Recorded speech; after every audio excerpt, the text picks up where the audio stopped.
informações que eu acho que você tem que saber antes de querer ler algo mais, comprar e investir, porque não é um livro tão barato, e eu vou tentar falar a menos quantidade de spoilers possíveis. É só realmente informações que eu acho que você tem que ter antes de ler, caso você, assim, pegue essa informação. Talvez o livro não seja pra você, tá tudo bem, tá? Ele é um dos meus favoritos, mas ele tem questões que são um pouco pesadas. Então, eu reli, porque eu joguei a fanfic, tá?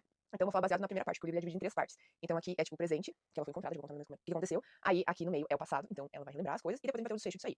A história começa com a nossa protagonista, a Helena, sendo encontrada presa, porque a gente tem um cenário meio pós-guerra, e ela meio que ficou esquecida lá onde tinha os prisioneiros, de uma forma que ninguém entende como que ela está viva, porque ela não tem registro. Então, tudo na guerra tinha registro. Como assim ela tá viva se ela foi dada como morta? E aí ela não tem mais memórias. A memória dela parou um certo tempo e não tem memórias mais disso. Então, basicamente, toda a época ali da guerra ela esqueceu. Só que eles descobrem que, na verdade, não é que ela esqueceu. Essas memórias estão guardadas na cabeça dela de uma forma assim que ninguém nunca tinha visto, porque nesse mundo tem magia, né? Tem alquimia. E ninguém nunca viu alguém fazer isso, esconder suas próprias memórias de si mesmo e sem deixar que ninguém acesse essas memórias. Porque tem um poder ali que eles conseguem acessar, tipo, você consegue acessar sua mente. Mas ninguém até então consegue acessar. E aí a gente tem, pra ficar mais fácil ainda de entender, eu convido você, não é tipo assim, ai, tem que, mas ajuda a ficar mais fácil você ter ideia de Harry Potter. Porque como é uma fanfic de Harry Potter, vários elementos, se você conseguir associar os personagens da série do Harry Potter, fica mais fácil de entender. Mas eu acho que a autora ela consegue explicar assim, só tem um pouquinho mais de paciência, porque é um. Como ela mudou o sistema de magia, que não é mais. Enfim, é totalmente desassociado de Harry Potter, não tem nenhuma ligação. Ela criou tudo basicamente uma magia nova. E ela explica, só um pouco mais complexo, porque é alquimia. Então cada pessoa consegue manipular um elemento, de acordo ali com os personagens com uma ressonância, então é tipo uma afinidade com um certo elemento. Existem ali meio que deuses que criaram, então eles têm meio que uma fé, entre aspas, dessa criação dessa ressonância. Cada pessoa tem acesso a uma magia, e tem magias que são mais raras. Então, a protagonista tem uma magia muito rara de cura, o protagonista também tem, que mexe com ferro. Então é isso, esse é o sistema de magia. Aí a gente tem um vilão, né, que pra ficar mais fácil, tipo, o Voldemort,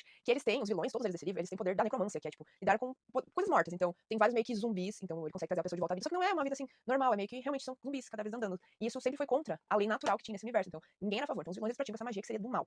Aí, a nossa protagonista, ela é muito importante. Apesar de, assim, ela não saber o porquê ela é importante. Ela é um dos últimos membros da resistência que tinha, que é a Chama Eterna. Então, ela é muito importante. As informações na cabeça dela são muito importantes pro vilão. Ele quer essas informações. E ele precisa de alguém que arranque as informações dela. E nisso, ninguém conseguiu. Então, ela vai parar na casa do nosso protagonista pra ele tentar arrancar. Então, ela chega lá, assim, é complexo. Ele vai ter que invadir a mente dela, isso dói muito. A convulsão. E ele é complexo a mente dela, muita coisa assim. Então, tá se passando na mente dela, mas ela não sabe, ela tenta entender. E aí a gente vai vendo. E aí tem um negócio que eu acho importantíssimo você saber. Tem elementos que a autora usou referentes ao conto da Aya. Por isso que ali é a parte pesada. Então, chega um momento, que esse é um mini spoiler, que a protagonista, esse vilão, ele que, assim, as pessoas que têm a alquimia, que têm os poderes, estão diminuindo. Com a guerra morreu muita gente. Esses mortos-vivos que a gente tem ali, eles habitam outros corpos, então tá precisando de mais gente na população. Então ele tem a brilhante ideia de pegar mulheres que foram, tipo, ali da guerra, prisioneiras de guerra, e botar elas pra engravidar força.